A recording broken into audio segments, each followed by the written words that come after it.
Da skal vi synge den første sangen.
Nåde være med dere og fred fra Gud vår Far og Herren Jesus Kristus.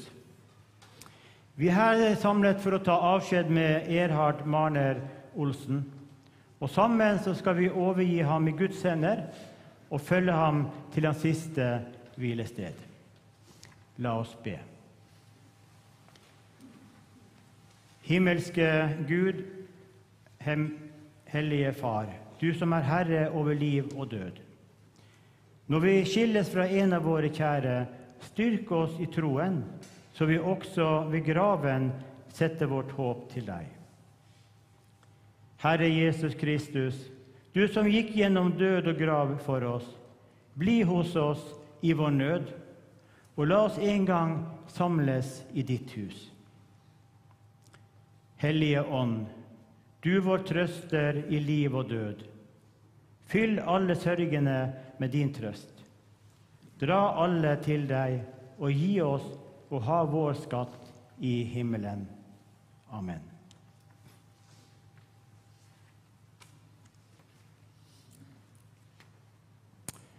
Erhard ble født 19. april 1959 og vokste opp på Tinghusvevur her i havn. Hans foreldre var Johanna og Jegvan Olsen, og han har en eldre bror, Jon Hart, som bor i Danmark med sin familie, men som er her sammen med oss i dag. Erhard var en svært praktisk anlagt mann. Skolegang var ikke hans sterkeste side, og det hendte at han droppet ut av skolen. Som 15-åring så var han så heldig å komme i lære hos Autoservice. Og biler var noe som interesserte og lå for ham hele livet. Og det viser seg i mange av de hilsene som er kommet til familien etter Erhards død, der det er tidligere arbeidskolleger som takker for det han var for dem, som kollega, som venn, og det de har lært av ham og all hans kunnskap. Og det var en god arbeidsplass for Erhard og alle hans kamerater der. Og Erhard han arbeidet i 43 år i Autoservice, helt til han ble syk. Prat om biler var noe som Erhard satte pris på. Og det er mange som har ringt han og snakket med ham om bilene sine problemer opp igjennom årene. Også etter at han ble syk. Og kunne han hjelpe til, så stilte han gjerne opp. B36 var fotballaget i hans hjerte hele livet. Og når laget spilte kamp på søndagen, så var han til stede så ofte han kunne. Da var det først formiddagsmøte og søndagsskole nede på armeen, Frelsesarmeen. Så kom fotballkampen, og så avsluttet han søndagen med møte på Frelsesarmeen om kvelden. I 1989 så ble Erhard og Finjer et par, og de gifte seg 4. april 1992. Med årene så ble Hakon og Lukas og Eva født. Familien betydde mye for ham. De fikk mange gode ferieturer og opplevelser sammen, også under sykdommens forløp. I den første tiden som Erhard og Finjer var sammen, så var han ikke så interessert i å gå på Frelsesarmeens møter. Men etter hvert så endret dette seg.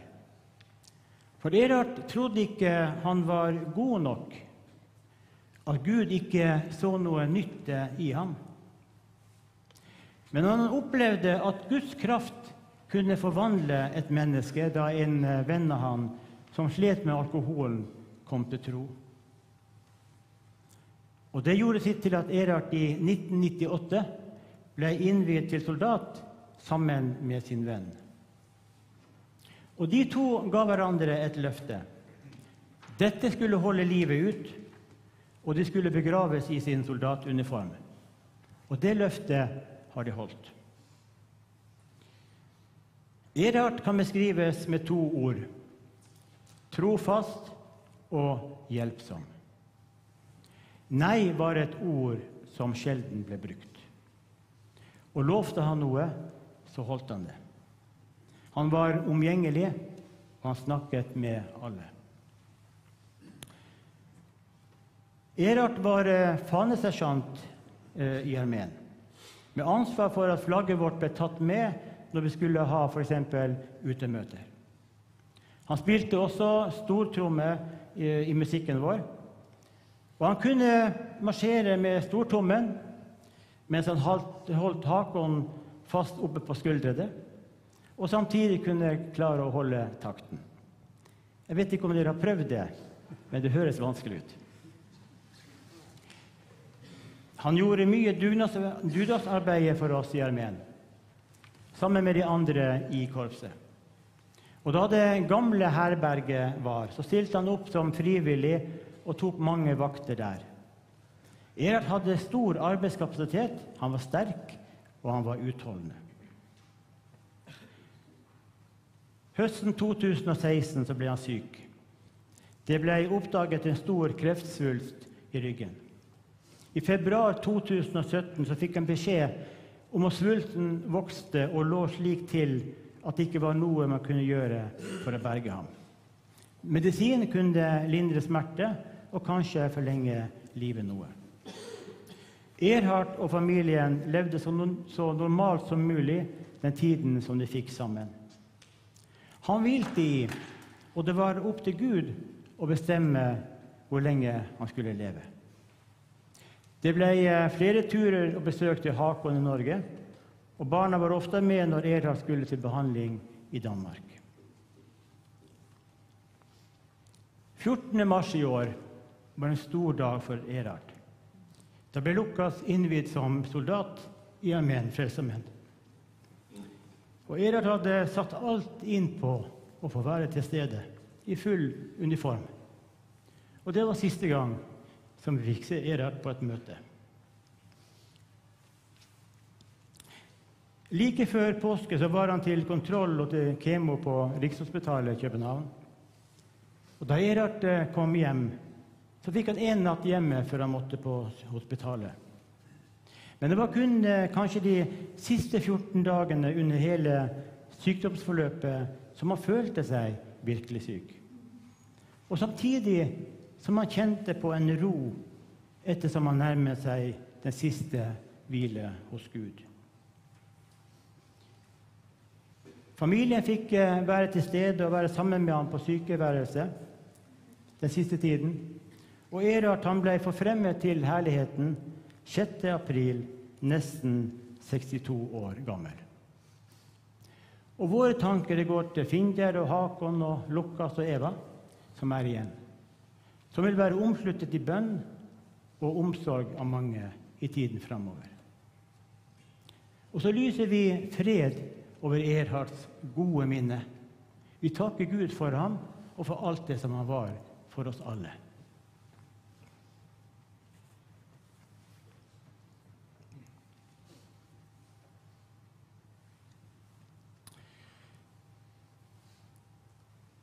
La oss høre hva Guds ord sier om liv og død og det evige liv.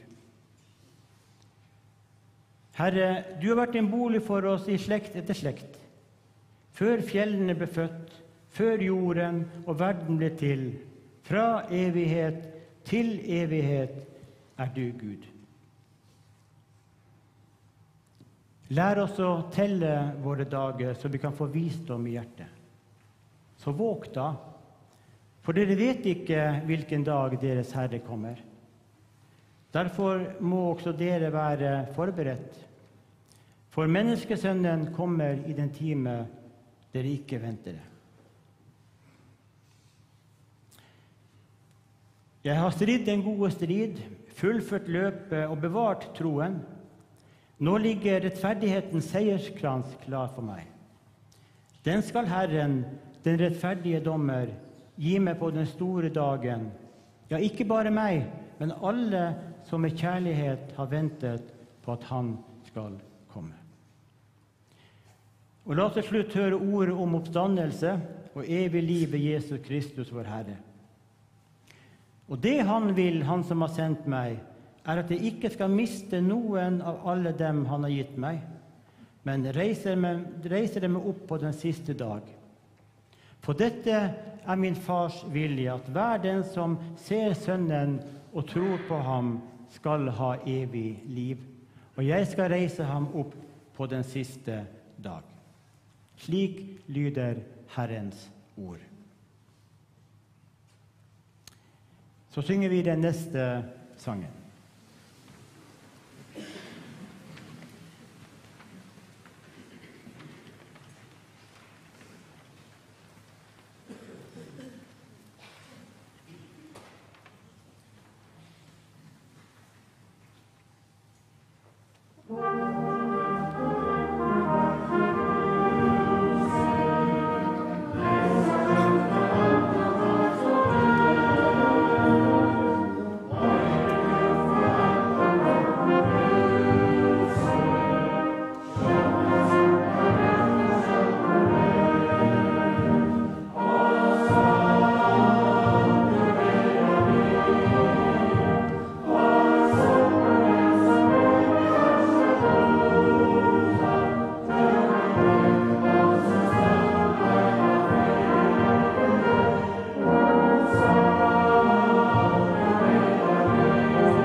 Vi vet mye om livet her på jorden, hva det går ut på.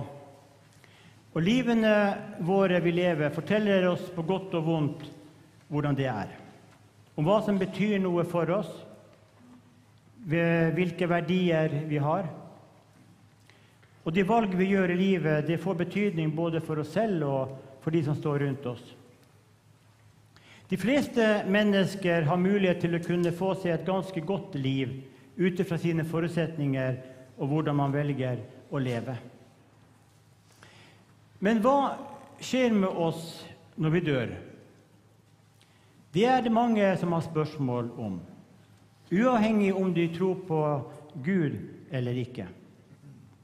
Og dette er ikke svar vi finner noe godt svar på hvis vi skal google det. Og rent fysiologisk så vet vi hva som skjer med menneskekroppen etter døden. Men vi er så mye mer enn en kropp.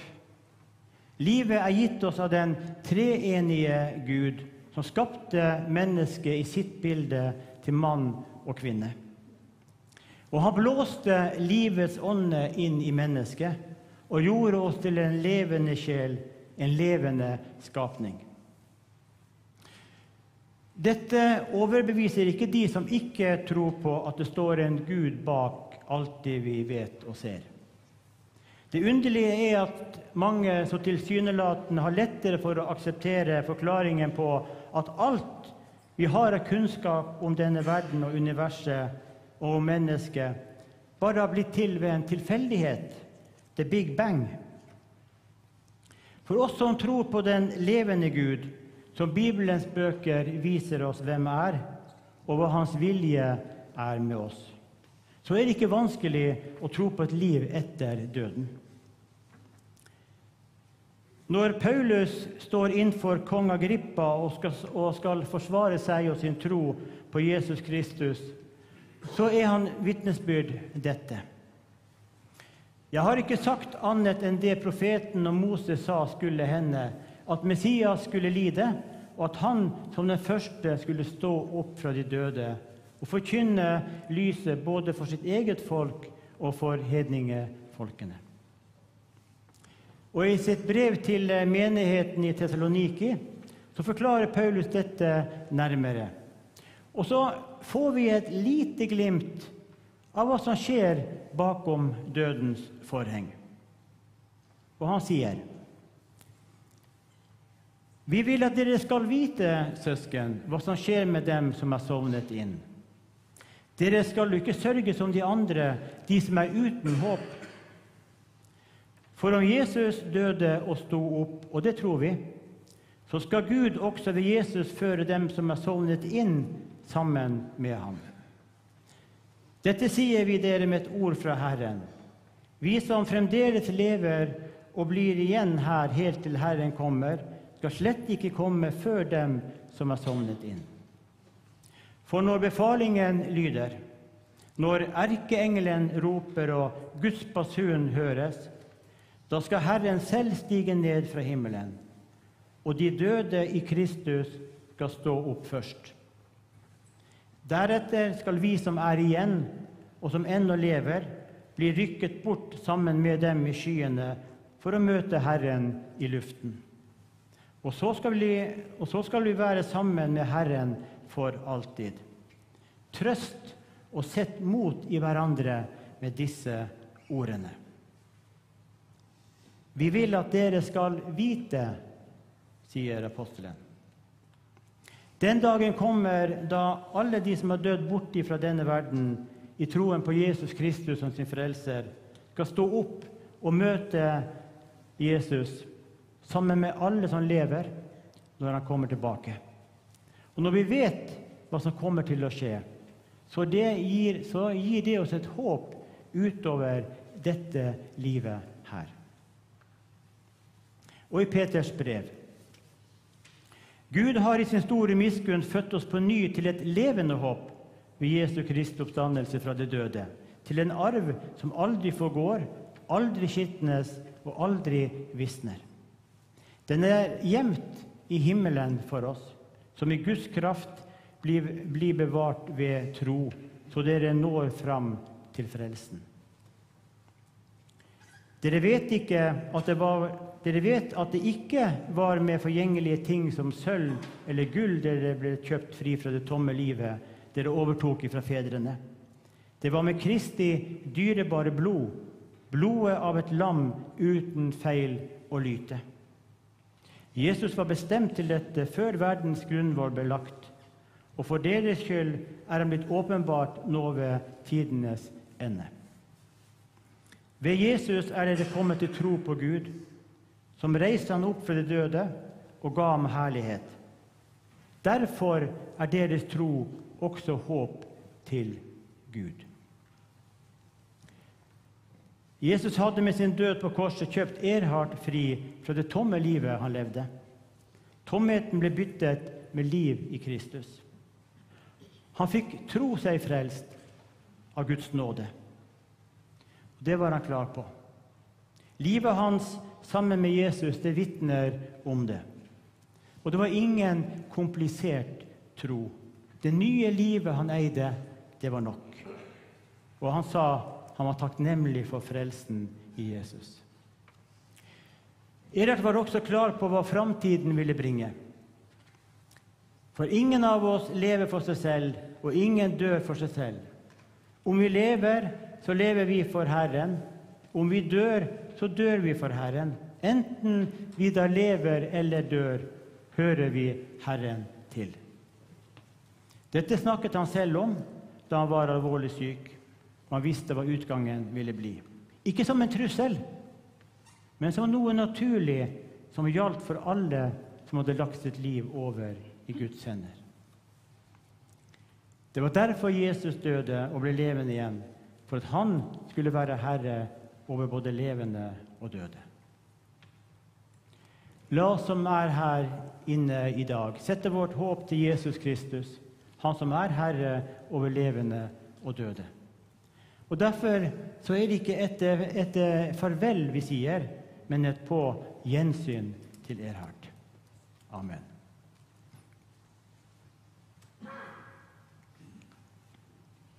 La oss be. Gode Far i himmelen, vi takker at vi kan få lov å samles her, og kan få lov å ta farvel med en god venn, med en far, med alle de som vi har her i Jesus, og som hører til i familie, venner og arbeidskolleger.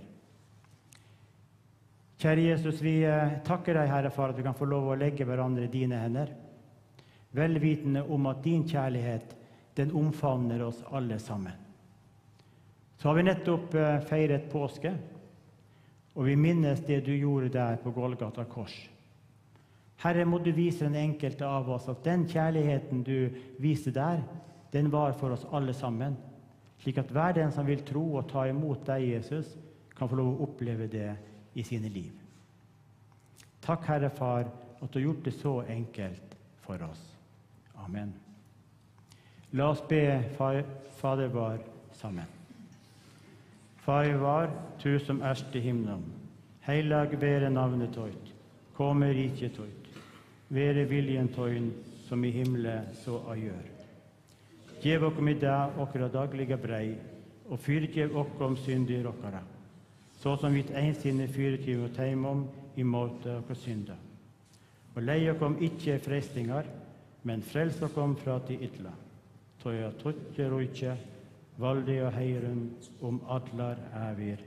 Amen. Amen. Nå skal vi få en sang av Tær Fyra.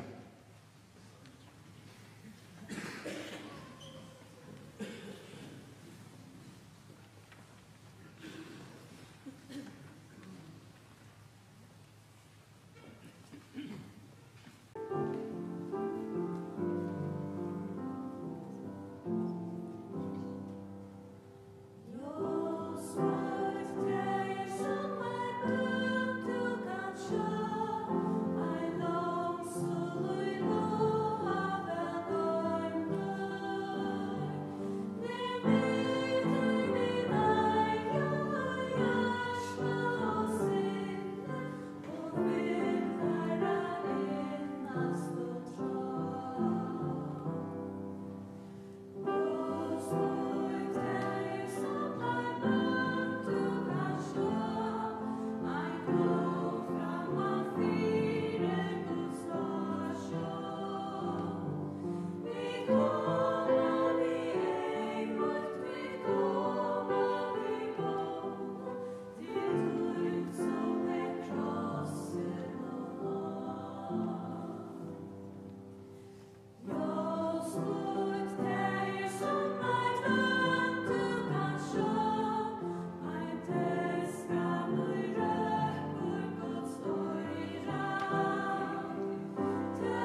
På vegne av familien så vil vi takke for all omtanke og hjelp.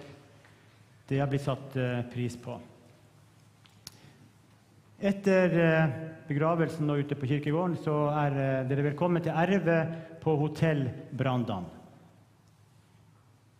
Og når vi nå synger det siste sangen, det 4 vers, så kan bærerne komme fram, og så kan dere begynne å gå ut på det siste, på det 4. verset. Da synger vi siste sang.